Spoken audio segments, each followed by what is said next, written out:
Friends, good morning, everybody. This is Paul here. My name is Shamal. So I am speaking with Buddha. You can see at back. So I am in conversation with Buddha. Last night, close to 4 hours, I have taken the concept of Buddhism. I have talked many issues. Today, I am going to talk about understanding the existence of life, human life, the purpose, and other life, including plant, animal, and other biodiversity, what you see in nature. Can you place the doctrine of Buddhism? My whole purpose of bringing this matter together, probably Buddhism has got enormous influence. The philosophical understanding of Buddhism has got into many intellectuals. I'm talking about philosophers, scientific communities. They have taken the concept, and Buddhism is a philosophy, I told you, right?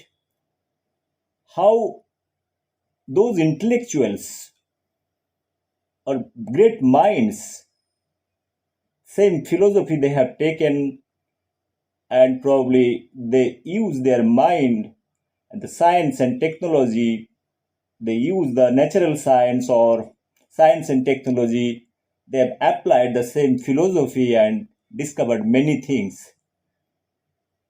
In that context, if I say Buddhism has got greater influence, if I am not wrong, probably I'll try to explain the situation.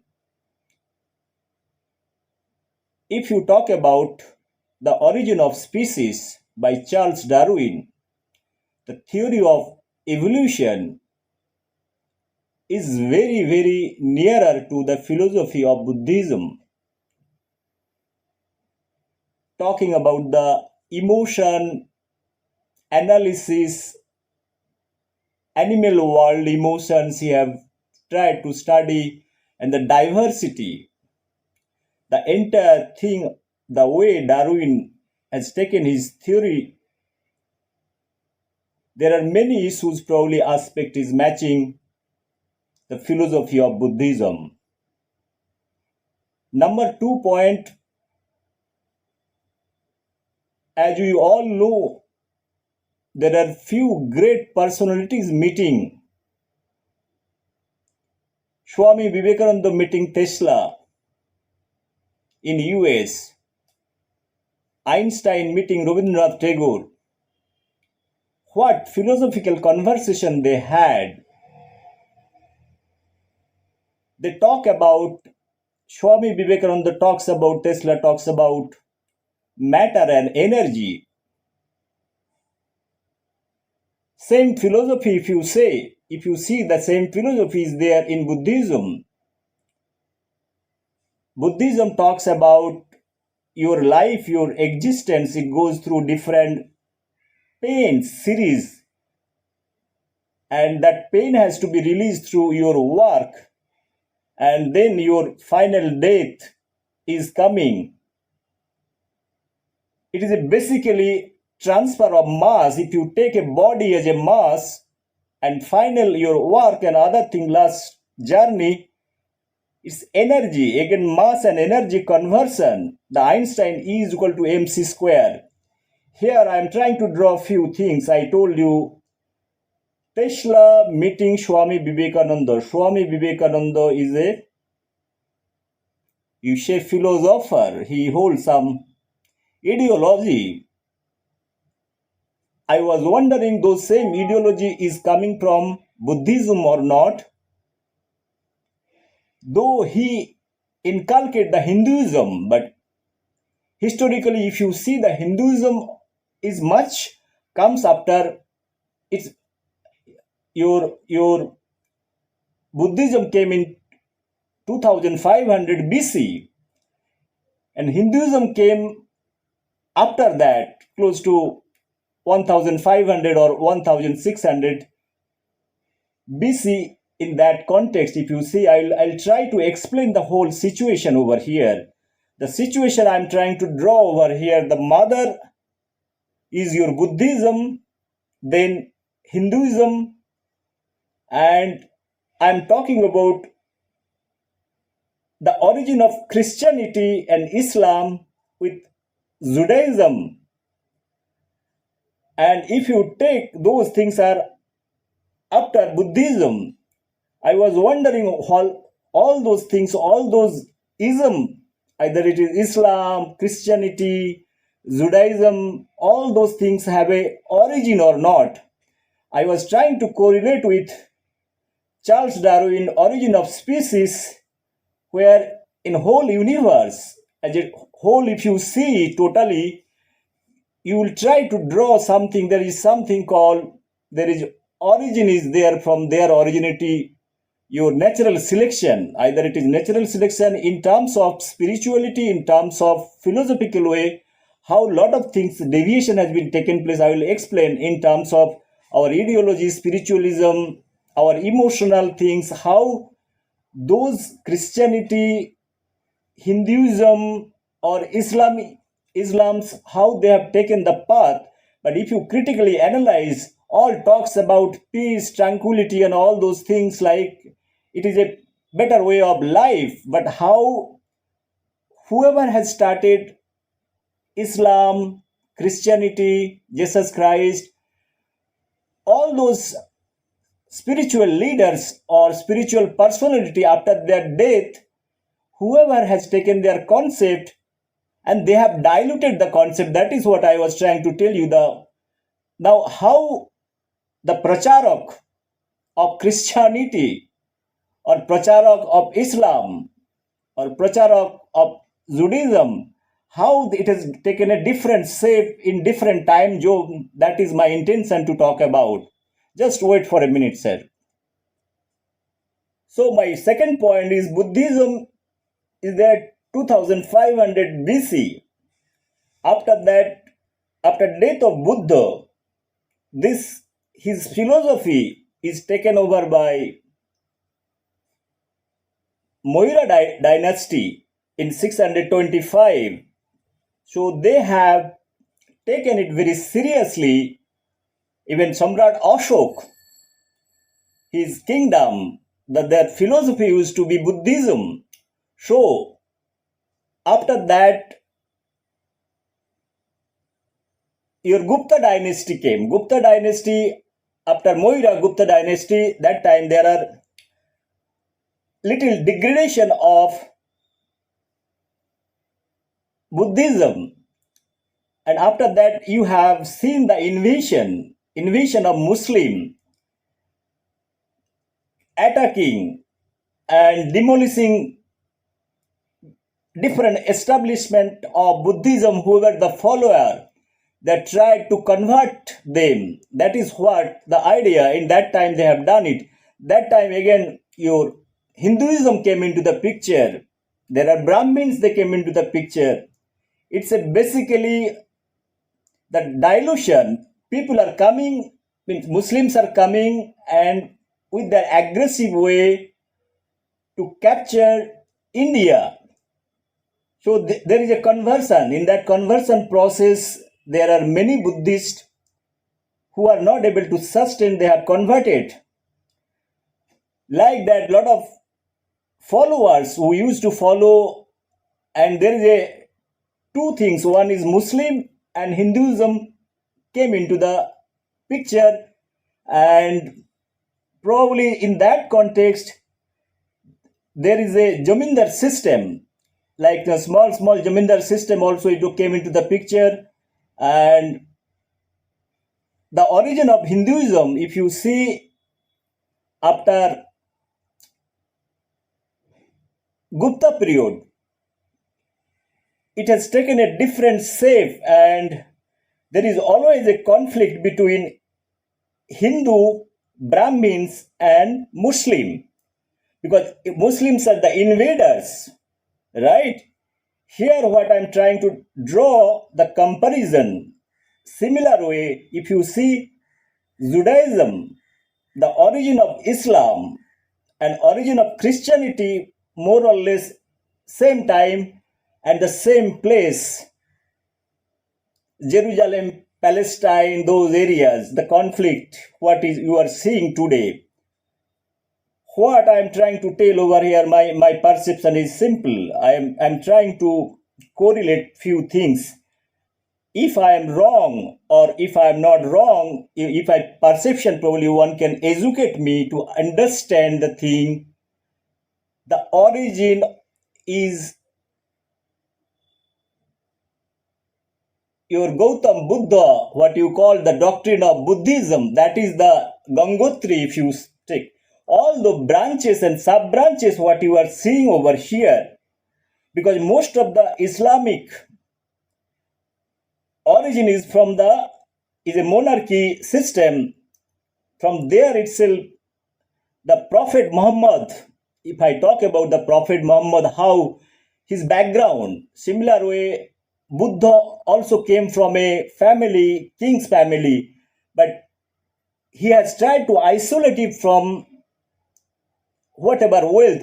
Because in Buddhism, if you see, the main perception of Buddhism or concept of Buddhism is the materialistic world. If you have to sacrifice your life has to go through different process. You do not have attachment towards this materialistic world. That is what Buddhism is trying to tell.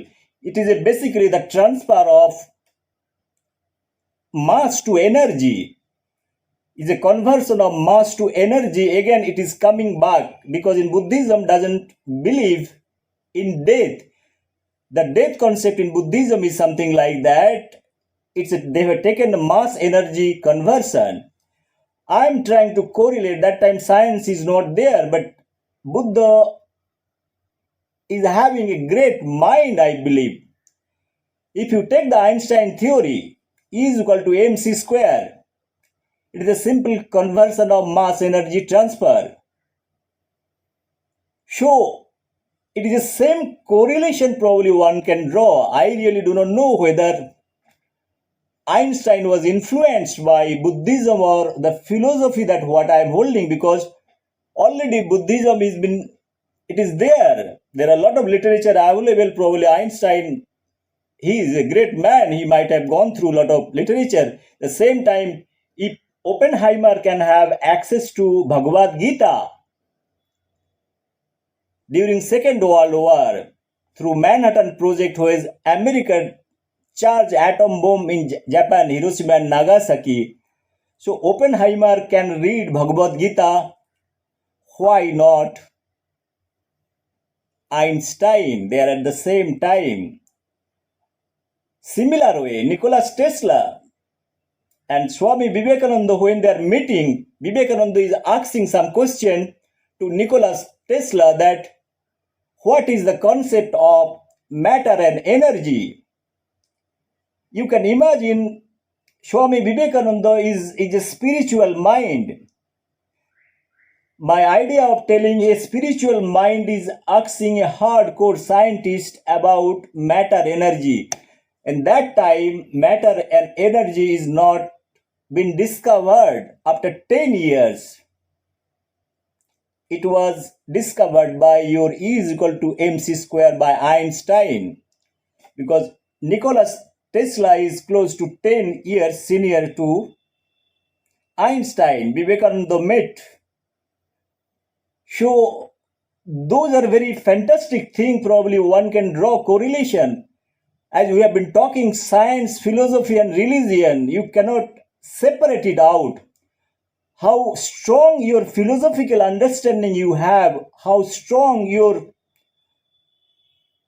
idea and analytical power, because I could see in Buddhism the reasoning, analytical reasoning about not to be attached to a dirty or filthy people, how to keep your mind pure. Those are the things he talks about, all aspects of life, which is a very kind of a pure form. So my simple submission over here, when Buddhism is not able to spread, then all those things, your Muslim, Christianity, Judaism, it is known that Christianity and Muslim that is originated from Judaism, from the history it is known. But the question remains where Judaism also taken some note from Buddhism. I really do not know, because those are all spiritual thing. Or if I take in other way, each mind has got the analytical power. Probably the same concept, probably the person who is developing in one place, other place, similar kind of activities as doing it is possible, because the understanding of life, it might be whoever. Today I am sitting over here, the way I might be thinking certain things, the other person sitting in the other part of the world might be thinking in a similar way. There might be a lot of similarities. I am trying to correlate things, that how almost in the same time all those things came together and taken the religion shape. The religion concept is coming, the Christianity, your Islam, even they talk about the peace, humanity, those religions. Because if I take Buddhism is a philosophy, it is not a dharma, it is not a religion. But if I take Islam is a religion, Christianity is a religion, Hinduism or Hindu is a religion, even though origin of Hindu from, it is originated from many things, like it has got branch, sub branch, many things it has come. Then you have the Brahmin, you have the caste. There are many things in Hinduism or Hindu. The concept is very, very complex. It is a very kind of a, what you call it? You call it a gelatin structure. I rather say in chemistry, there are a lot of complex material binds together form a gelatin. That has been used in chemistry. So it is a complexity. That's why Hinduism, to understand Hinduism, probably one has to go through many things, and you will find lot of branch, subdivision, many things are there. Then finally you give a shape of Hinduism. Now my another submission is, what about the B.R. Ambedkar? He's a great man. At final stage of life, he converted to what? He converted to Buddhism. I was wondering how it is possible. One should correlate certain things. As you all know, B.R. Ambedkar is a very intelligent person. He was told to write Indian Constitution. It is not a single person writing Constitution. He was leading. The question is, he has to write a constitution keeping everything in mind, caste, religion, creed, everything. So there are few things. I am not getting into the constitution part. Two things I want to highlight over here. Number one, the reservation.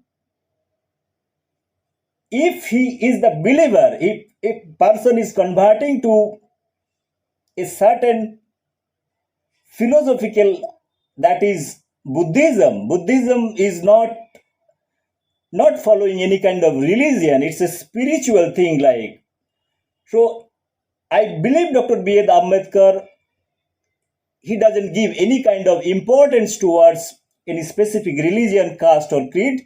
Only for him, everybody is same. Now, giving reservation 10% to lower caste people, he might not be, his dialectical thought process, he might given thought it is not required, or he might have had something. That's why he put a clause 10 years. That is probably with certain condition he felt that he needs to have a society which is kind of a casteless society. That is what probably his idea. Otherwise, at later stage of your life, he could have not accepted Buddhism. My second submission is talking about the Article 164. Article 164 is directly attacking the democratic value of a life, which is also the core part of Buddhism. Buddhism gives your full freedom. You are a free thinker, and your rationality, your emotion, your whatever things, you have full freedom to do all kind of things with the pain and torture and all those things, because they feel this life is a body, is an existence. It has to go through the process of cremation, and it has got a journey. Now, question is over here, very interesting, which means this process is democratic. If I take the democratic value, if Ambedkar is having such philosophical understanding while writing this constitution, he might have given a lot of thoughts. I could read a lot of his debate on Article 164, whether undemocratically selected, if somebody from the external thing or a defeated person can be brought into democracy to run the democracy, can be given the constitutional post. There are a lot of debates that had happened in between 1932 to 35 in parliament. There are sessions where Ambedkar tried to impose his position, either those things what he had talked in favor of 164, is there any compulsion or not, that cannot be judged, but probably if I analyze his philosophical understanding of life, the way he used to pursue all those things, he probably doesn't believe in 164 article. I'm sure. Otherwise, there will be a contradiction, because Ambedkar is not the same person like that time. If you see the political minds, whoever have come for the political zone, their objective is to serve the country with any other vested interest. He doesn't have any interest beyond purely serving the nation. So what vested interest will have to impose 164 article where you are giving a backdoor entry to a defeated person to take care of the constitutional post? That is quite interesting for me. And B.R. Ambedkar is not fool enough to impose or write, because if you take Gulwani, he has taken help from lot of constitution that time, whoever democratically running different countries, many countries, because lot of countries liberated from British Raj. So they have constitution. He has taken 5 or 6 constitution from different countries. That time no country is having such kind of 164 article, the clause what is in Indian constitution is imposed. It is only extreme emergency situation, if you want to put somebody with a non-democratically selected person giving a position, this is the only scope, is a kind of war or emergency kind of situation. Otherwise, if any democracy has to function, the person has to come through proper channel. When I say proper channel, means he or she has to come democratically elected. If you are defeated, means you are defeated. No way, you do not have any role to play in democracy. Because if I talk about the mandate of the people, irrespective of any party, the majority, whoever have selected, they have voice, they have a right to sit in the parliament, they have right to sit in Vidhan Sabha or legislature, wherever it is. Otherwise, a defeated person, a third person, if you are bringing, if he is not selected or elected by the people, there will be a danger thing like, and how last 70 years, this 164 article that has been misused by many a times, different political system to push certain agenda, how an individual.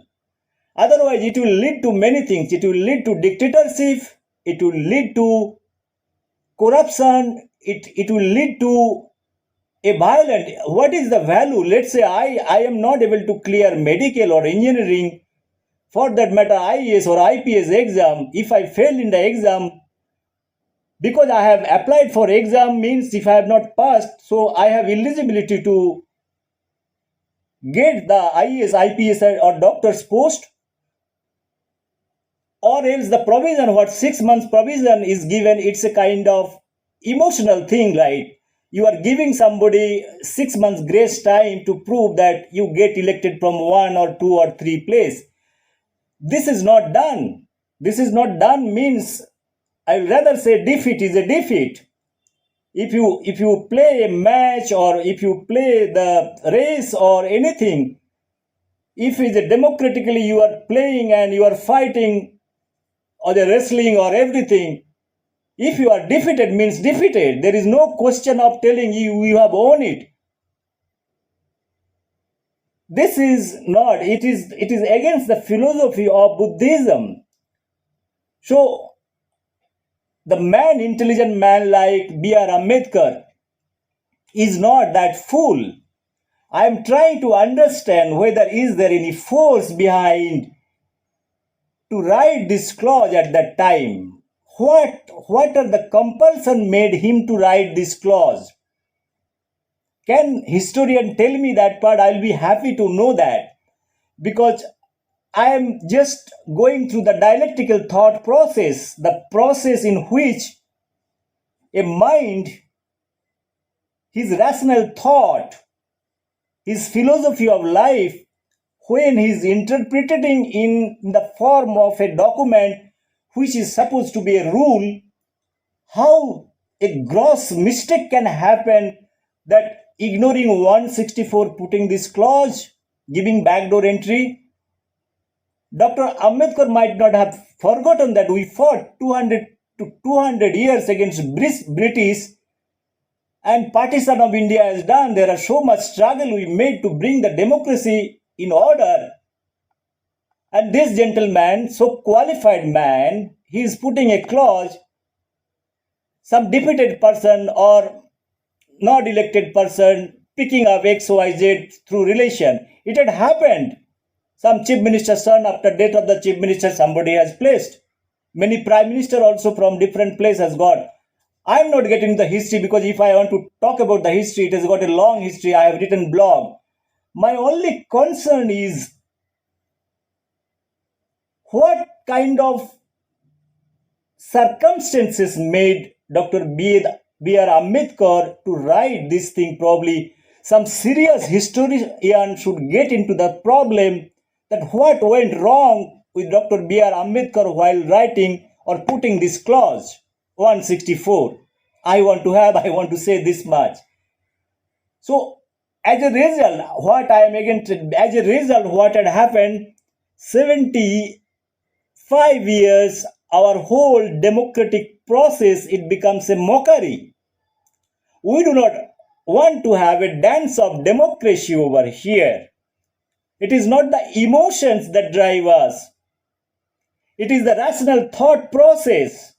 Morality is coming into the picture, which talks about, Swami Vivekananda talks about, Subhash Chandra talks about, Rishi Aurobindo talks about the morality. Similar way, it has been told 2500 years back by Buddha. The doctrine of Buddha is very important. There is difference between human and animal world in terms of emotion, rational thought process, because we are more logical, because those philosophy gives us to open up lot of logical thinking, whether we are going wrong or not. I'll come back to you. This I talked about Dr. B.R. Ambedkar since this matter came.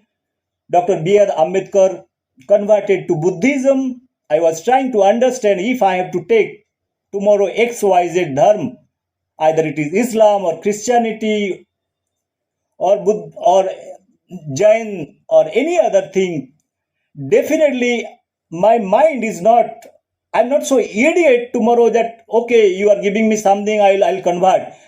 Because it is very difficult to convert an intelligent person from one religion to another religion if somebody has to follow or some belief has to follow. Here I have some question mark on B.R. Ambedkar. I am not questioning him. This is what I have seen. I have told in my many lectures how Einstein was fooled during Second World War, because those are great minds. It is not their ordinary minds we are talking about. Oppenheimer is not ordinary minds. They're the great scientific researcher. They have changed the world with their ideas and thought. Einstein, how he was fooled. He wrote there is a need of nuclear bomb. His E is equal to mc square formula that is being used by the American administration with Manhattan Project, 150,000 scientists work under the dark. Einstein was not aware. He thought probably this will be used to give threat or some perception, like he has not given thought that will be used for to close the chapter of Second World War. After that, history knows how they have regretted, how they have uttered word from Gita, how Einstein was branded as a father of nuclear bomb. History of science is very bitter thing. I have told more than 2 hours in my discussion that how history of science has taken into different shape, how history of science, different intellectuals that has been utilized and use them in different times without informing or without their knowledge. This has been done.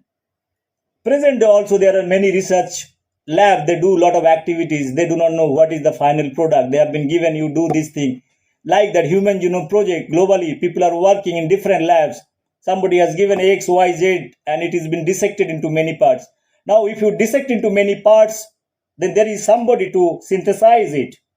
You do not know the ultimate game of this thing. Because the small people, small group, like any company, there is a final product. It is not that one person is doing from everything. It is not that way. There are hundreds of people, they work to develop a product. One person is not knowing anything. I have been to Germany. There are many companies. Like a simple example, I am giving a binary HPLC pump. It has got a pump, it has got injector, it has got a detector. This is for HPLC, simple for separation. When I went to that company, there are many divisions. People are working. Somebody is making the pump, somebody is making the nuts, somebody is making the syringe. I asked one fellow that what you are doing. Sir, I don't know the final product. I am making this much. I was told to do this job because I know for what purpose I went there. So it is very interesting to know that when you have a final product, when many people are working to develop this product, one might not be knowing or might not be aware about the whole thing. So finally, it is the top level, it takes the decision what will be the final product. Friends, I do not like to get into the complexity of this subject. My purpose of telling all those things, this is a simple question that has been raising. I want to raise those questions even in case of Swami Vivekananda, Subhash Chandra Bose, Rishi Aurobindo, all those people, like whether they have got influence from Buddha or not. That is what any historical evidence, if anybody is finding, probably I will be happy to know that. Just wait, I'll come back, sir. Friends, I was talking about the doctrine of Buddhism. I am in conversation with great Buddha. So I have a lot of question, a lot of curiosity in my mind. I want to express those things over here because I could see there are a lot of conflicts are going on. It's not the conflict across the globe because of the religion, the ideology, the philosophy that what we are carrying. Whether those philosophies are at right directions or not, that to be analyzed. Probably we can give a thought in understanding what kind of philosophy we are adopting. Now, my submission is, if we believe in natural selection, if we believe Charles Darwin, natural selection, what has taken shape in 19th century? What are the things, genetical modifications all are going on? If I have to take the natural selection, why you are creating artificially lot of organisms with keeping some objective in mind? We understand the philosophy was there, something now science is there playing the role in understanding the living organism body, understanding what are the components we have, the biological components we have, critical analysis getting into deeper, getting into the molecular level, understanding the DNA, genome sequencing, it is fine.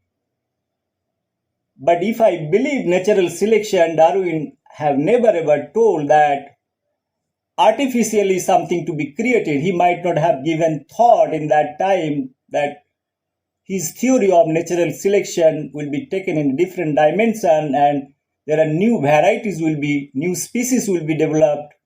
Probably that is not in his mind. Even if he doesn't know about the virus, as I have told you in my previous lecture, virus is not known to him. Bacteria is not known to him. It is not part of the theory of evolution.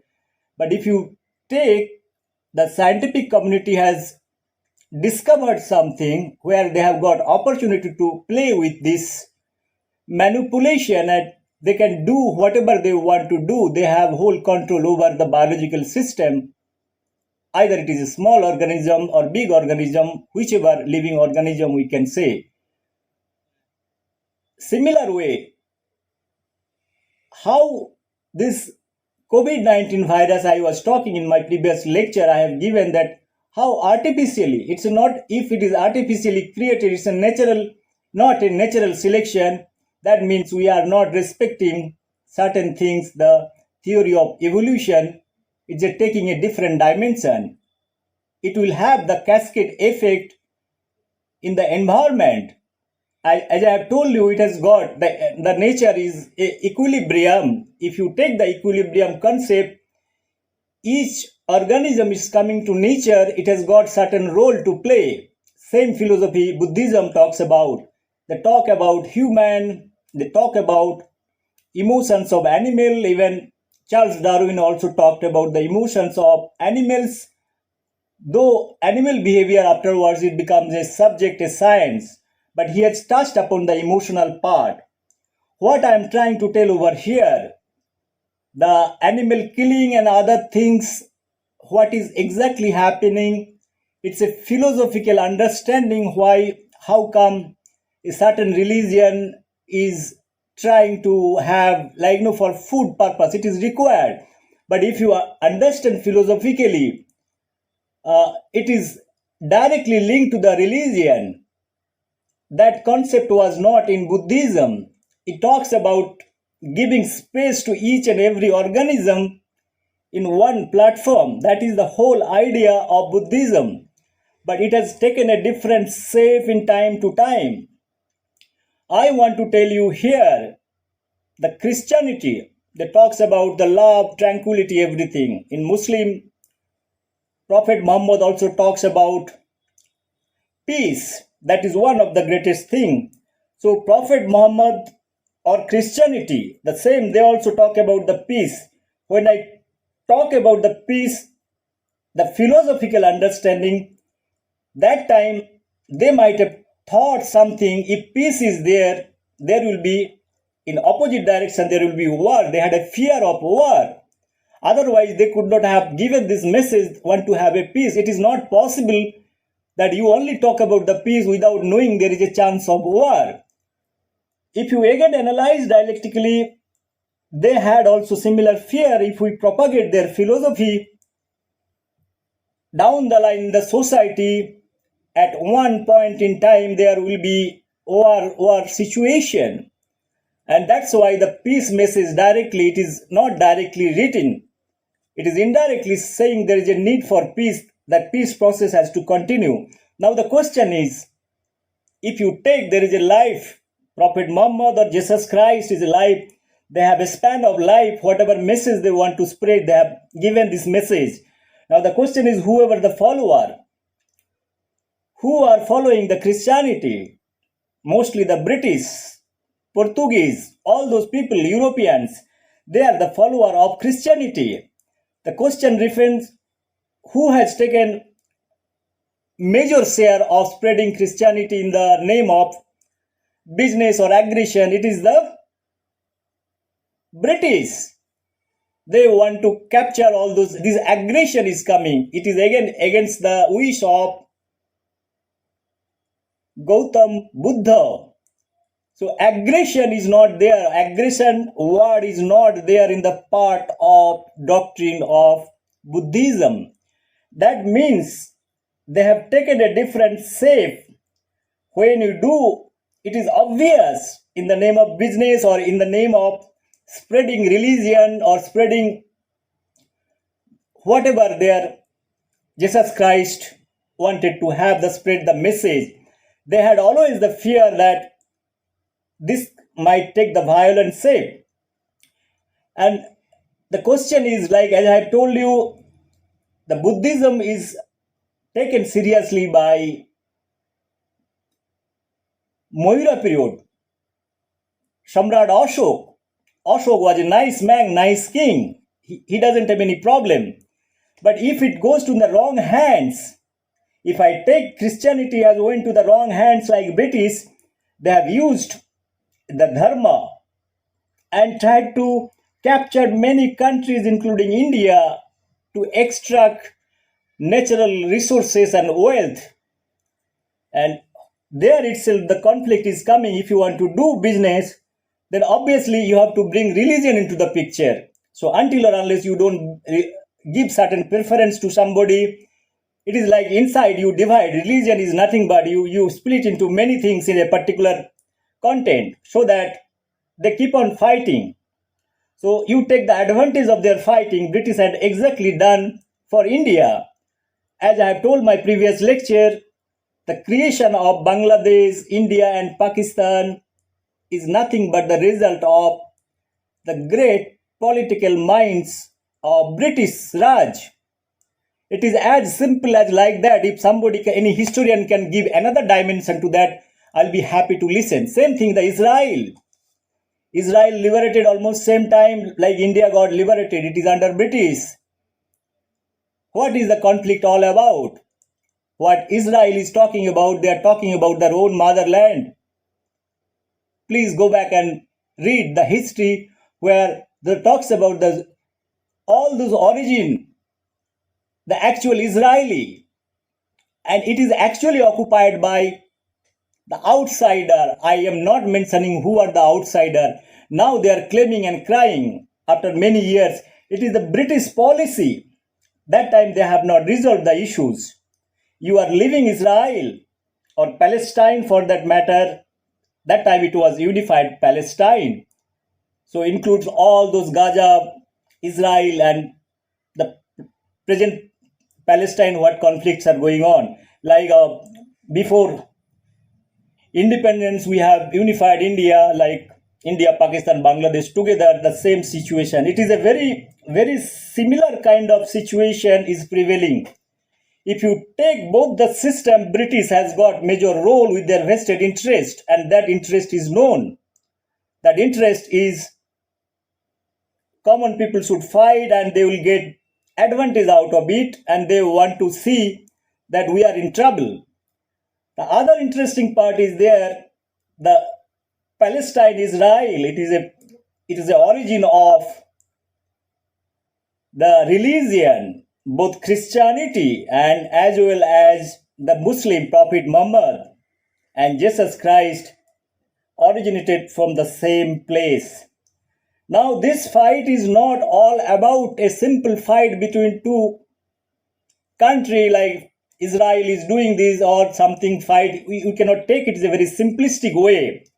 It is basically the fight is between two religions with their existence. One is fighting for their own right, another who is occupied, they are claiming they have been deprived.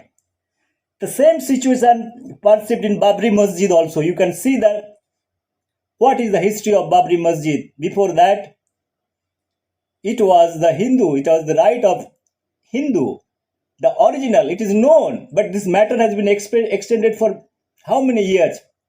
73, 4 years we have been fighting and discussing whose lands belong to whom. It is very simple. If you have a piece of land given by your father and you are cultivating there, if somebody comes by forcefully occupy it, after 100 years he will forcefully kill you and occupy this thing and place a building over there. After certain time you say that I have right to do exercise, and if you go and try to demolish it, you say that you are demolishing my property. This is not done. Similarly, the same thing had happened to Israel. Israel are fighting because of their right, actually their whole right to have the whole Palestine, which is there 100 years back. So my question, my submission is very simple. We should not take the history just 10 years, 12 years, whatever things happen. You have to really go back and understand the history and critically analyze it. The matter is not so simple the way we are analyzing the Israel and Palestine-Gaza conflict. That is what my small understanding. I can guess. If I am wrong, anybody can enrich me. I'll be rather happy. The small common people, they're very small people, they're worried about twice bread, butter, and all. They don't get into very serious kind of understanding, reading history for 1,000 years. It is not that way. It is not so simple to get into the complexity. Even we are not able to recall 6 months back who are our finance minister of India or chief minister of some, or even if you ask in India, many people who is the prime minister of India, they cannot tell also. The question is, history is a subject which is a documented thing. If one has got investigative mind to get into the subject, there will be better clarity. It is not, my question is not who is fighting, X or Y is fighting or XZ is fighting, but what purpose they are fighting. That has to be understood. Until or unless you go back deeper into the problem and try to find out the origin of the problem, there will be conflict. You cannot draw the actual conclusion, or for your own understanding also you cannot draw any conclusion. Just for a minute, I will come back to you. Friends, the intention of Christianity is on present day is well understood by me probably if I critically dissect all those things and critically analyze in the philosophy of doctrine of Buddha, the philosophy, if I put that, because I am analyzing all those things in light of philosophy of Buddha, trying to put, because I have Buddha at my back. He's giving a lot of energy, it is emitting a lot of energy to speak about all those things. The Christianity is aggressive. It is towards the creation of wealth. When wealth is there, it is totally against the wish of Buddhism. Capturing 1, 2, 3, 4, 5 countries and putting divide and rule policies over there, putting religion and allow them to fight and take advantage. This is one type of aggression. This is against all kind of ethics of Buddhism. They have not followed a single the philosophy of actual Christianity. For that matter, the philosophy what Prophet Muhammad also used to hold. The same situation I am trying to bring. The philosophy of Prophet Muhammad is too good. Even though he talks about the peace part, keeping the danger in mind. Anybody. So Einstein also discovered the theory E is equal to mc square. But finally, who is going to use it? The science is going to be used for the humanity or for destruction. He also put that question mark or red mark that if it is misused, there will be cascade effect. The question is who is using it, what purpose it is using it, that is more important. Any philosophical understanding or either political or social or any philosophical understanding in idealistic level, all are good, but when it's practically in application, one is the theoretical part, another is individual has to apply. Each individual are different. So it's not a homogeneous situation. So who is more powerful? There are many things that particular individual, out of 10 parameters of certain philosophy or principle, how many parameters are taking into consideration and what are the preference they are giving, that philosophy has to be understood. Similar way in 1947, always I bring 1947 matter in my mind, that if you take when constitution has written by Ambedkar, so you have to have development. In the development agenda, what are the priorities? We know thousands of years we have been doing agriculture, but Jawaharlal Nehru has not given importance towards the agriculture. He has tried to give emphasis towards the industrialization. I am not telling, but agriculture is the prime where 60% population or 60 more than 60% population are living in village and their day-to-day basis activities are based on agriculture. That improvement has not been taken place. Even though there are some subsidies in fertilizer and all, those things are very negligible. There is not science and technology not got into this agricultural field for last many years. Now what I am trying to tell you, it is the philosophical understanding that an individual in his mind and understanding what are the priority he want to give. That's why he is given industrialization. That is a fine thing. The same philosophy he has taken from the British never ever concentrated on more on agriculture. They have got industrial revolution. Entire Europe has gone through industrial revolution. Same philosophy he has adopted. But it should be country specific. He could have gone thought in little 30%, 40% money allocation for the agriculture. Probably there, by the time in 75 years, we could have seen a lot of development took place. It is not the parallel development. If I analyze both industrial and agriculture, that is one part is been ignored. That again, all those things, all directions are coming from the what philosophical understanding this person is holding. Similar way, in 1950, you can see how China, there are severe food crisis. Mao Zedong, please go back and read the history, you will understand what these Chinese communists, they want to do. That sparrow, it's a part of the biological system. They felt that sparrow is eating a lot of foods. So they had developed one philosophy, let's kill all the sparrow. They started to kill sparrow, millions of birds they have killed it. And it is a kind of a ecological disaster happened during this time.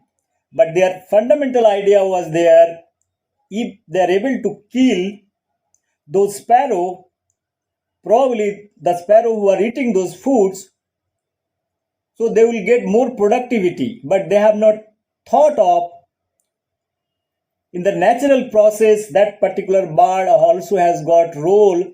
If you kill that, there will be ecological imbalance in the food chain. Even today, if you kill mosquito, there are some adverse effect. It is not advisable to kill also mosquito because these are all natural selection. Is not killing. There are many countries, they are cultivating mosquito. There are many countries, I have seen a lot of research paper, they are cultivating mosquito because it has got a major role is keeping balance in the ecological or biological system. So you have to see in totality. It is not one way in one direction is going. You have to have the dialectical thought process. Again, I am trying to tell you over until or unless we understand the total biological system or the total universe, how it operates, it is very difficult for anybody, for that the political leader or political ideology. One has to be very, very careful that philosophical understanding finally translate into the execution part. What are the agenda they want to take it? That agenda might be wrong. Similar way, China, they have totally flopped this idea killing birds, and there is a severe food crisis in that time. Friends, what I'm trying to tell over here, any idea is a good idea. In a paper, you can write many things like, no, those are the things, my doctrine and all. If you follow it, you will be a better person.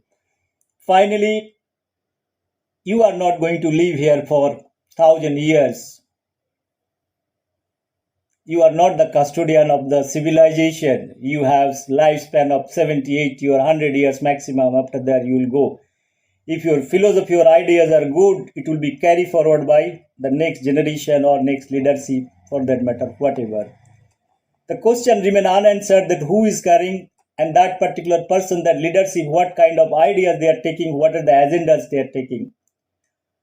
I personally feel that if I analyze 200-year history, either it is history of science or history of humanity, civilization, it's a basically lot of chaos. It is a motivated way of executing certain work. Either it is in the scientific field or in the society. Any country want to be richer, to make this particular country to be richer. Let's attack this country, bring that wealth, and you become richer. So again, it is a part of equilibrium. You have 1 liter water. I have been telling the same story. So if I want to take the whole share 900 ml, I will take it by any means. So I become rich. What is going to happen with 100 ml? Can you feed the entire population? That philosophy has to be understood. Our socio-economic condition, our political situation, our entire thing. That is why I have a lot of question and reservations towards the entire scientific activities, what is going. It is very kind of motivated and directed. That's why I have raised certain question about the publication like Scientific American, Nature, everything, every publication, they are now acting as a kind of a philosophical way of giving message to the world. Look, whatever we are telling, it is absolutely erratic. I do not say they have something to say, but giving a certificate, I have objection. One can question always that in what basis you are questioning, because until or unless you question certain things, matter or topic won't be cleared. Who knows all those things, background, what is happening? If you are not able to spread a good philosophy like Buddha, people are not able to accept it. It's an ideal situation. If society has to be uniform, the philosophy of Buddha is ideal. Why people have not accepted? Is it because of all humans are different? Obviously, all humans are different. Can we bring some uniformity? Obviously, we can try that. That's why the many things have come. Your monarchy has come, your bourgeois system has come, your socialism has come, Leninism has come, Marxism has come. All those isms are there. They have all philosophical thing. It is written in the form of books. Your Buddhism is there, Jainism is there. There are many places, many philosophies they have taken into consideration. They feel that time it is good. Even if you take the science and technology, before that, if you go to Galileo, Copernicus, all those history, their philosopher, whoever has told that earth is fixed and all, they have been taken in a religious people, they have taken and given stringent punishment. That history is known to everybody. Friends, what I am trying to tell over here is a very simple thing. Until or unless in life you have certain principle, and if somebody is feeling those principles are good, we all should respect that philosophy. If we really want to have peace, tranquility, and other all philosophical thing, humanity, proper shelter for everybody, proper medical facilities for everybody, it has to take a very kind of holistic approach. It is not something that one thing which is suiting for me, it is good, and another things is not suiting, it is bad for something. Until or unless we collectively take kind of holistic approach for any ideology, it will be a disaster for the society. Disaster not only for the human society, it will have impact towards the animal world or other biological world. So finally, I want to conclude. I talked about the Marxism philosophy. People talk about Marxism is a philosophy, it's a political philosophy or whatever we see. How erosion has been taken, it's been drifted from actual Karl Marx, Lenin, Stalin, Mao Zedong. I've been seeing it is converting to dictatorship. Now people are not talking. People are talking. It's an evolution. What kind of evolution that I want to know? Is it the right evolution, progressive evolution, or non-progressive evolution? That is what, like in Charles Darwin theory, if you know that he talks about from unicellular to multicellular. People are talking about multicellular to unicellular. Who is more evolved? I want to know what is the Marxism who is talking about over here. If a philosophy of uniformity taken turns into kind of a dictatorship, an individual is doing all those exercise by his wisdom and all, and controlling the whole thing, and normal people's voice has been restricted, is it a very good sign or very signal? I want to have that idea. I want to listen from my whoever is following communism. I have a lot of debates. People abuse on internet whenever I write a blog or something. I feel bad at the end of the day.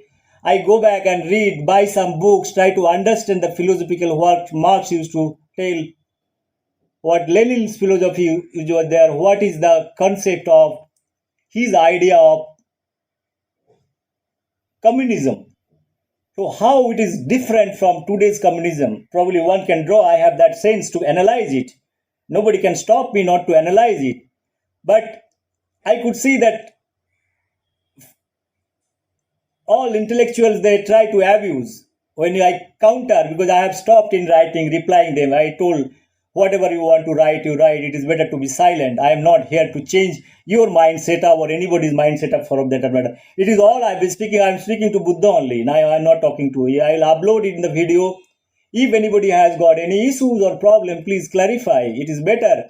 I talked about the coronavirus is a creation, artificially created. I have explained here also how all those things can be created if you understand the philosophical thing, putting the philosophy of Buddha, love, humanity, love for everybody.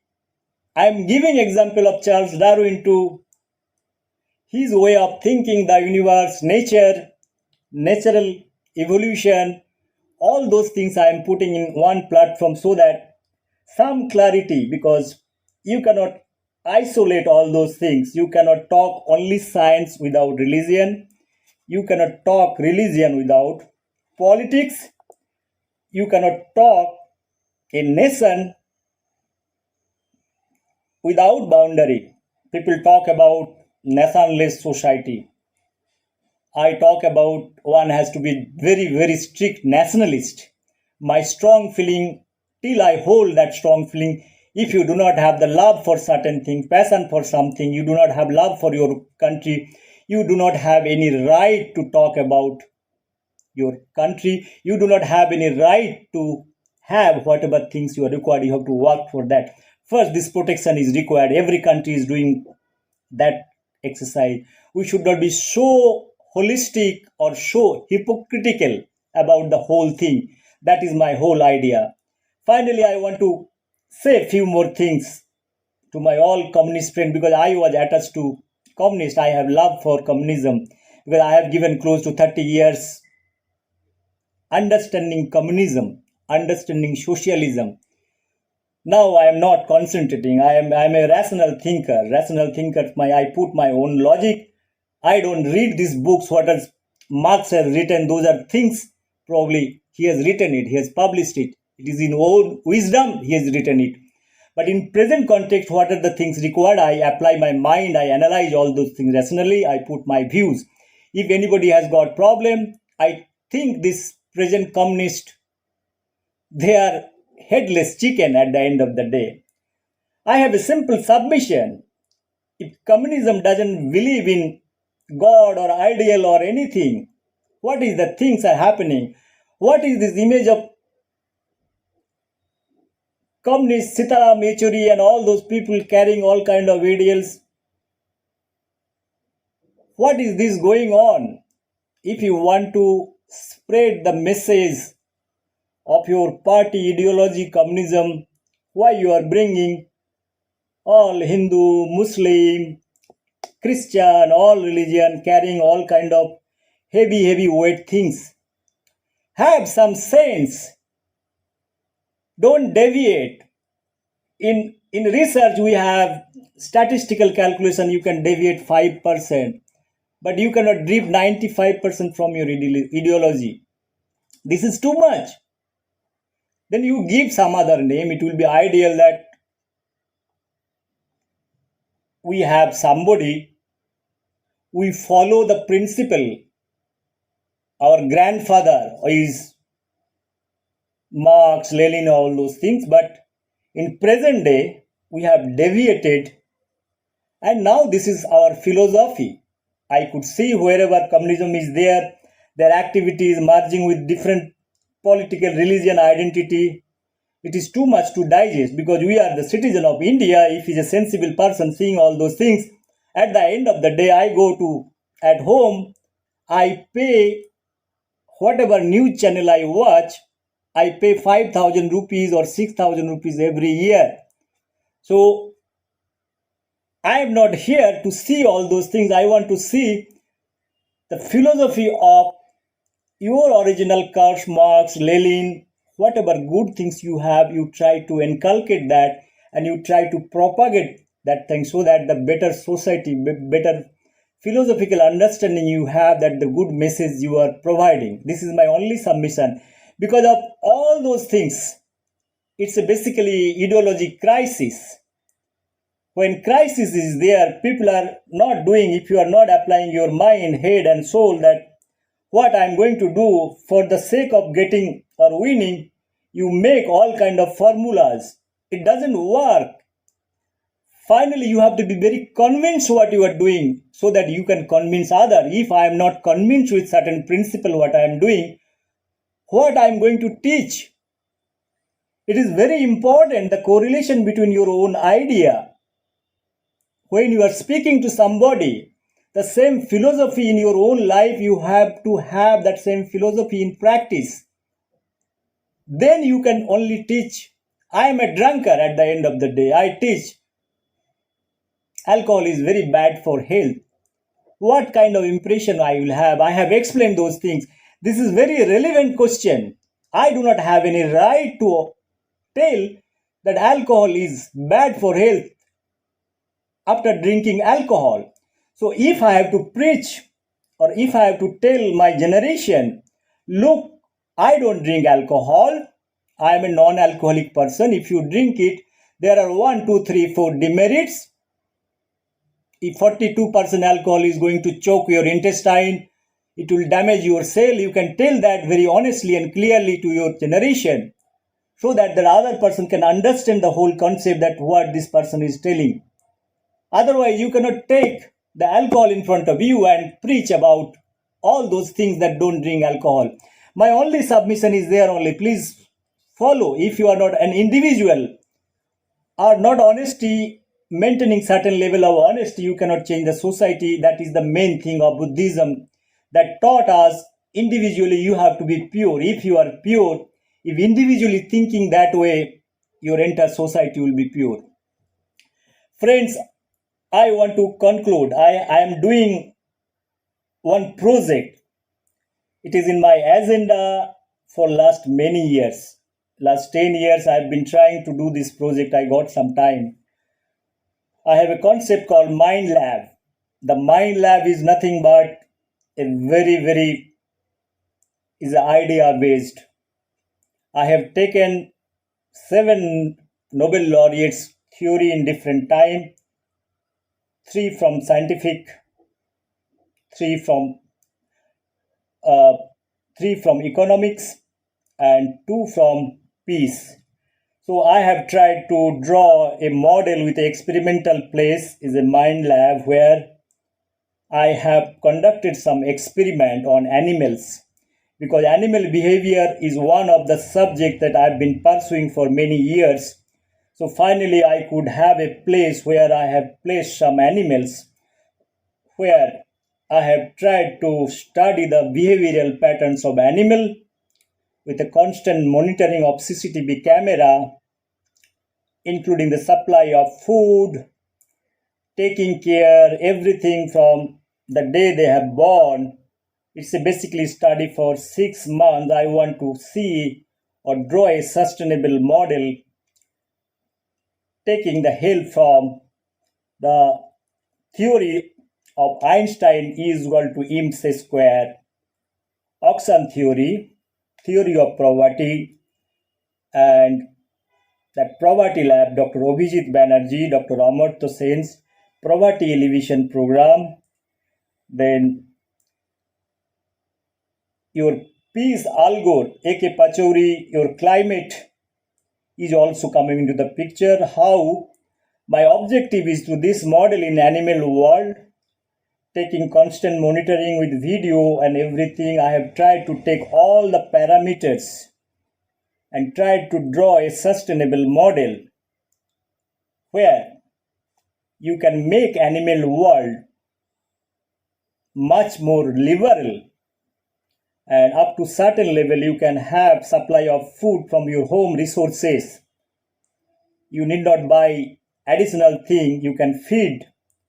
Once they grow up and their emotional attachment towards human being, that is also taken into consideration. How it is, you have seen the Pavlov experiment, like no, you give at the same time food and you see, if you do not give, if you change the time, how enzymatic reaction that is been taking place.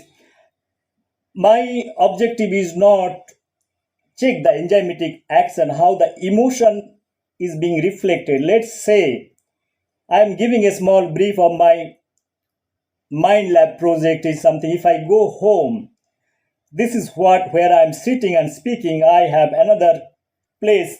It's around 30 feet by 20 feet area. Some cats are there under constant monitoring facilities. So I do all those things without telling anybody, but I have all CCTV camera, all recording, everything is there. I've been watching them. When I go home, I try to go, let's say I want to go home 10 o'clock. Next day I'm going to 12 o'clock. If I go, once I enter, how their behavioral pattern is changing. If I go every day 10 o'clock, they actually wait for me at the gate for me to come. Whether it is just for food or because of the emotions, I have a lot of videographs to show that it is not for food. Beyond that, that is what I want to try, see the emotional part in mind. The other part, the second part is there, putting auction theory, how it is going to, this is also a Nobel laureate that is done, how auction can help, how within the cat community they try to play the same auction game. Auction theory, I'll talk in a separate presentation. I talked about Dr. Abhijit Banerjee, Dr. Amartya Sen, more or less similar kind of work they have done. They have got the Nobel Prize. How the poverty elevation can be done, make them sustainable by using the same resources. So that is the idea, that without taking external sources, whatever home food extra is there, whether those things can be applied or given to those cats for their survival. Because I could see there are 4 million, more than 4 million cats is there across globe. In India, you have also good number of share. It is, I think in India, close to 2.5 to 3 million cats are living in a domestic or homeless, whatever way. I could see a lot of deaths happening here and there. My idea is whether there is a possibility to give them shelter or not. I've been working hard, at least from, I have seen first experiment was failed around 2 years back, when I could not give time, that I could not feed them properly. And I could see one day there is at my gate, there is a crash by car. So they went out. Now they are learning. I have been learning. I have been seeing how their mother is trying to teach each and everything like a human. So I have all those videos. It is a very interesting kind of emotional videos. We think cat are what is cat. So there is the emotional part. Same model probably we can replicate for other animals like dogs and all, because those are the part of the ecological system. Another thing, if you are able to use the organic things, what is you call the waste, what do we do the waste? That waste is you are dumping it to municipal corporation, you put into polythene bag and give it to municipal corporation. Now imagine India, you have 140 crores, how people are living. Maybe if I take each house having 4 members, till it is close to 45 crores, I can think 45 crores house. So whether is there any possibility if each house has giving possibility to give shelter for one cat family without spending any money so that they get a shelter at the corner of your house. This is a kind of a sustainable model. I've been seeing my third point, my observation is there is if municipal corporation fellow is taking those garbage and piling up. We used to live in a place called BRC. There is a 2 kilometer away. There is a dumping station. You see a lot of heaps. If dumping, and it makes like in Delhi, I have seen also. There are dumping station around. Now the question is, if you see, it is not only polythene is dumping. There are organic, non-organic, biodegradable, non-degradable. We talk about the separation and all. It practically it doesn't happen. It is that's why telling theory and practice is totally different in India. Either in whichever field you take, we say holistically many things it is not done. Whether this model is going to help it, because finally what is happening when big heaps are there, people go from municipal corporation, they fire it. The smoke, carbon monoxide, and all those things that comes, it indirectly, it is happening. A lot of carbon monoxide is coming, carbon dioxide, environmental disaster, smell, and the carbon or carbon dioxide concentration is increasing. It is indirectly increasing the global warming. There is a big Nobel Prize in Peace, Dr. Al Gore and R.K. Pachauri, that IPCC, they got the Nobel Prize. So I have a lot of interest towards the modeling because I've been doing the modeling part for many years. So I have tried to give my thought into the picture whether your carbon emission load can be reduced. So this is one interesting part. And another scientist, Nobel Prize, I am not revealing all those things. He talks about that reduction. If you increase, his idea is if you increase the temperature by 2 to 3 degree, your world GDP can be reduced by 3 to 4%. So he is not considering there are a lot of controversy. He got Nobel Prize in the year 2019 on the same climate change issues. He's talking even if you increase temperature by 6 degree, your GDP will be reduced by only 6.5% or 7%. It won't have any kind of impact. My question is, if your temperature increasing by 6 to 7 degree, how you are going to survive? He is trying to promote that you keep on doing pollution in one way, that is industrialization, because in the IPCC guidelines, it has been told that reduction of carbon, the pollution level control. So rather than doing that, he's telling ulta, opposite way. You increase the temperature. If you increase the temperature by 2 degree, 3 degree, what is going to happen? This climatic condition, there will be a cascade effect. 6 degree increase, even this degree, 6 degrees has not happened in 200 years history. If you take the temperature data, even CO2 data also. Now, if we propose certain kind of idea to bring more industry which is emitting more carbon, and he's taxing, that you pay tax. Okay, you do all those things, you pay tax. The idea is, where is the question of sustainable?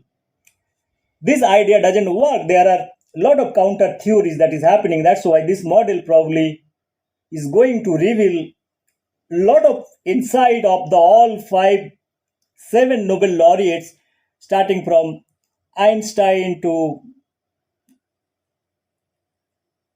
Many scientists, I told Dr. Amartya Sen, Dr. Abhijit Mukherjee, Dr. Al Gore, R.K. Pachauri, got Nobel Prize Peace, auction theory, and another climate change project. This is a controversial figure. I will tell you afterwards. He's from Stanford University. Friends, I am a simple man. I want to learn. This is my curiosity to learn. Every time I feel every day that they have wish, desire, and everything, they sit in Stanford, London, so big university. I once I give deliver lecture in one place. Our education system is artificial system.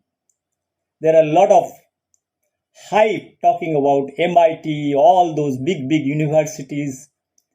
So a lot of illusion I have, a lot of everybody's desire wanted to move towards. But one day I told in one platform, got an opportunity to speak.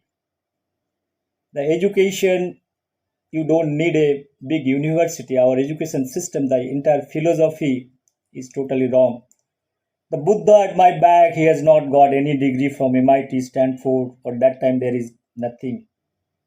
I think Nalanda, right? So please read the history of Nalanda. You'll understand everything. So we are carry forward or we are driven by certain notion and emotions that we feel they have only the voice to speak, talk about the science and other things.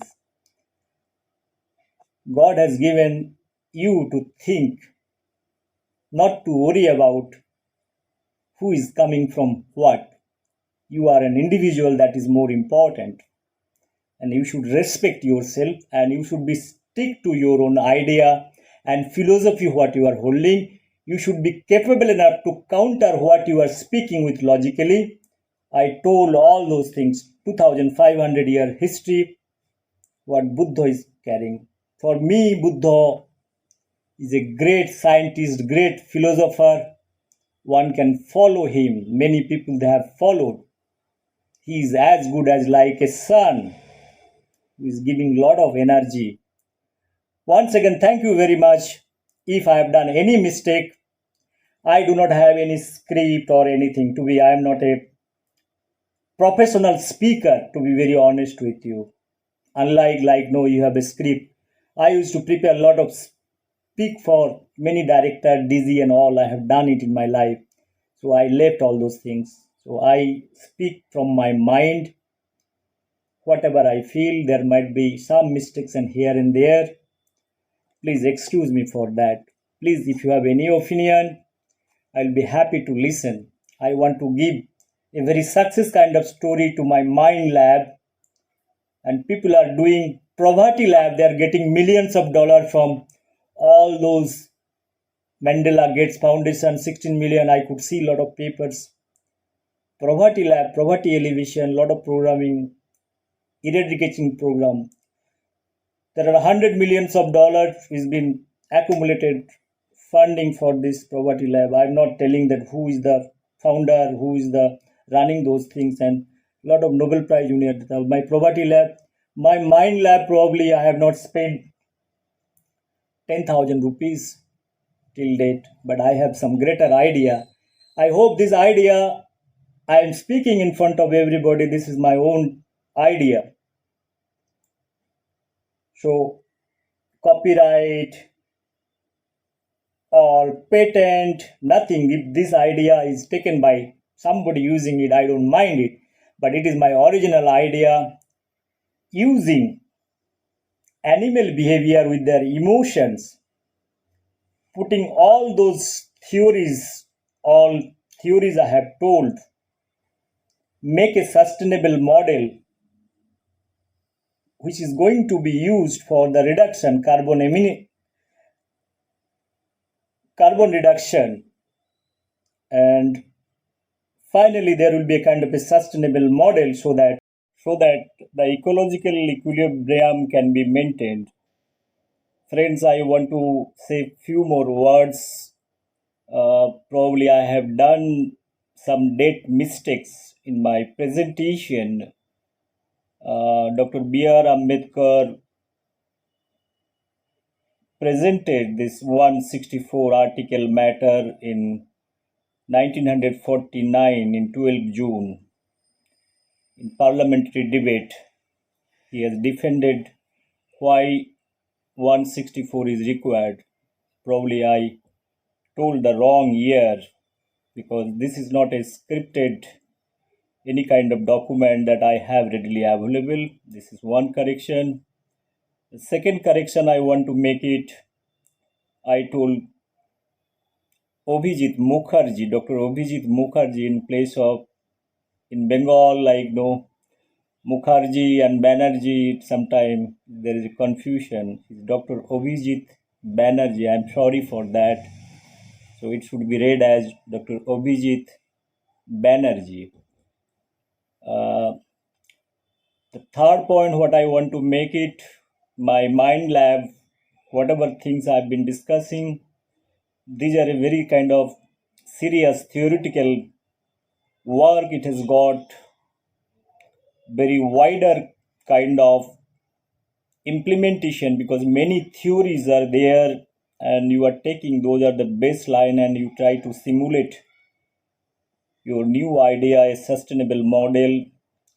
I want to use the same model of what I am using it, and I could see that freebies concept, giving things to each and everybody free of cost. What are the sociological impact in case of humans? Animal, I could see what kind of lethargic mentality they have developed in time across if we provide them food. How long and how much you can provide them food, that is a very interesting thing. Probably one can make a note because I have in my experiment I have tried to do it after certain time not to provide food, and what are the action they have taken those cat their mother. So in order to, because in nature nobody is feeding them, you have given shelter doesn't mean that they do not have the survival mechanism. But what I am trying to tell over here, if you give them enough food, their natural instinct, the basic instinct of cat is gradually lost. I could see there are unwanted animal like rats, they play with the rats. So sometimes I feel what is happening, even they are not killing the rats, they make friendship. Cat is making friendship with rats. That's a very interesting topic. Once I give them food, they play. I have some video and picture, I could see it. But when I stop them not to provide any kind of food, mother cat, she goes out, she kills pigeons, birds, rat, and bring it back because they have their own survival mechanism. In our society also, probably if you are giving all kind of freebies, whether this concept can be eliminated or up to certain time, or in some aspect probably you can take care, not freebies for everybody, and that is killing our economy, our inner strength. The work culture is totally been demolished in the name of giving freebies. Nobody would like to work if somebody is telling that I want to give everything free. So that concept I have certain reservation. I have tried to see from the animal behavior because nobody teaches them. They are also living in this mother earth. The number of years human is living, probably they are living more than us. Their existence are there and their shares are also quite a big number. So probably we have a lot of things to learn from them. I told you the auction theory. Auction theory, I have taken the Nobel laureate from Professor Robert Wilson and Professor Paul Milgram. So one is from Stanford University, one is from Harvard University. So they have done great job on auction theory. So I will talk in my different video and presentation covering all the 6 or 7 Nobel laureates and the concept what I have developed. Finally, I want to thank you everybody for hearing me out. I'm so sorry to tell everything. This is what I've been thinking for many years. So we common people like illiterate like me don't get an opportunity to speak. So probably sometime I feel that YouTube, Facebook, those are the media probably able to give some people if they are hearing also. I am not telling this is scientifically absolutely right. Whatever things I am telling, it might be wrong. But this is my idea that I am telling. It might be wrong, it might be right. I leave it to everybody's wisdom to judge it. I am not here to write paper on Scientific American or Nature for that matter. So I am not an academician or a researcher. These are all my idea. I have tried to do whatever extra time I get it, because if I work 16, 17, 8 hours in my own profession, whatever extra time, because I keep certain amount of time or energy for this kind of academic exercise because of my interest. This is not my full profession what I am speaking. So till I want to pursue it, because I want to know what is exactly the great minds are doing, because we are living in the same earth. Because I have gone through the philosophy of Buddha. Buddha teaches me many things. So again, I consider him is a great person. You have many things to learn. So whatever I want to say, I have told. I have nothing to say. I am answerable to Buddha. He is my ideal teacher, philosopher, and guide. And I want to dedicate this presentation, whatever I have spoken. This is close to 1 hour 30 minutes presentation. Last night I have made a video close to 225 minutes of different subject. I'll come back to you, and this I want to dedicate this entire presentation to my parents, my mother and my father. They are no more. They died because of COVID. My mother died on 8th May. She was very fit and fine. I went in my native place. I have seen her. I have a lot of videos. So I don't like to see her. The picture of the dead body. I want to keep the good things that she is still alive. Every time I see, I don't see the bodies, the dead body. For me, it's an object now. For me, I want to take the video in front of me. I want to see how mommy is walking, talking to me. This is what more important. This gives me a lot of spirit. Similar with my father, I have a lot of videos. He died on 15th May, just after 7 days, same COVID and stress. When he heard about the death of my mother, on ritually we have to convey.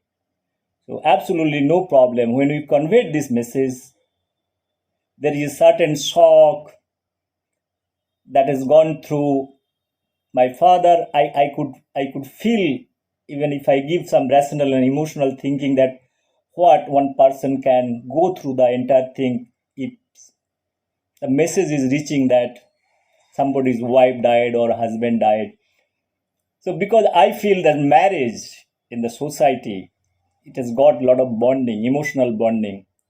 Even though we are two different individuals at the end of the day,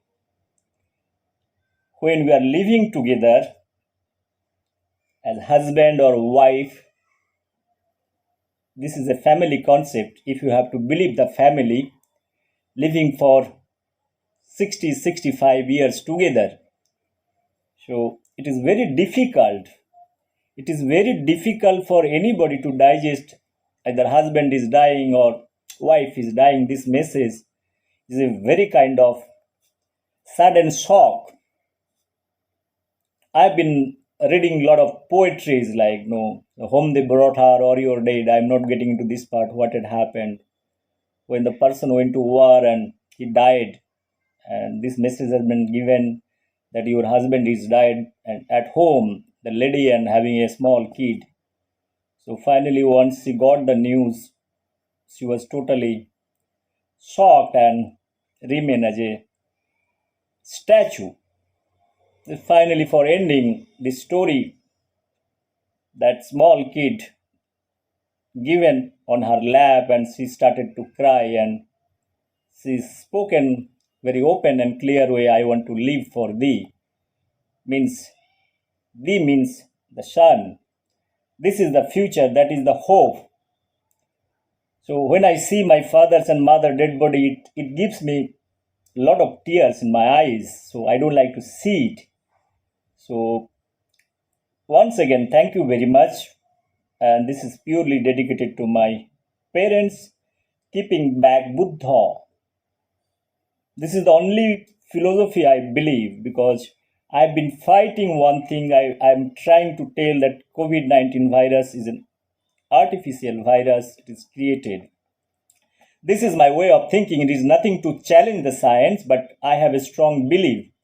Similar way, I believe my parents, even they have died physically. I believe something in Buddhism. E is equal to mc square. The mass energy again coming back. This is the concept. Probably I'm able to tell you what it means. They are here very much in the form of energy. God knows, or God is probably created into mass again. So this Atma after death, there are many concepts, many philosophical different rituals, they have concept. But since I am talking Buddhism, I say the philosophy is energy. Both my mother, my father, their energy is still existing here. And they are also talking to me. They are in conversation.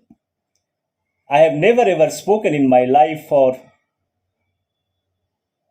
many years. I'm a very silent person. I don't know what kind of energy I'm getting. My knowledge and wisdom and all those things from where it is coming, I really do not know. I am not a philosopher to tell all those things, but I am speaking. I am doing my normal work every day. I do whatever things, I'm taking care of everything. But I am concentrating on few issues. I have few things to convey. Once again, thank you very much hearing me out. If I have done any mistake, if you feel any logical thing, if you find any substance, science, philosophy, arts, literature, any mistake, or even if you find it is irrelevant, it's not, it's all nonsense things, what you are speaking, garbage. I leave it to your wisdom. Again, thank you very much for giving Buddha this opportunity to speak. Thank you, my parents. You have given so much energy, so much courage to speak, probably. I am speaking means those talks are not an ordinary talk. These are all topmost mind in this world involved in this thing. My each and every word has got meaning and relevance, and I am speaking with clarity. These are not very political speech. I am talking about 2,500 years history. I am trying to correlate all those things. It's a very, very tough job. It requires a lot of analytical power. I really do not know how much energy I have given day and night. Probably it's my preparation for last 45 years. I have inculcated in my mind. Today I am speaking probably. That might be the result. Thank you very much once again. God bless everybody. Thanks a lot.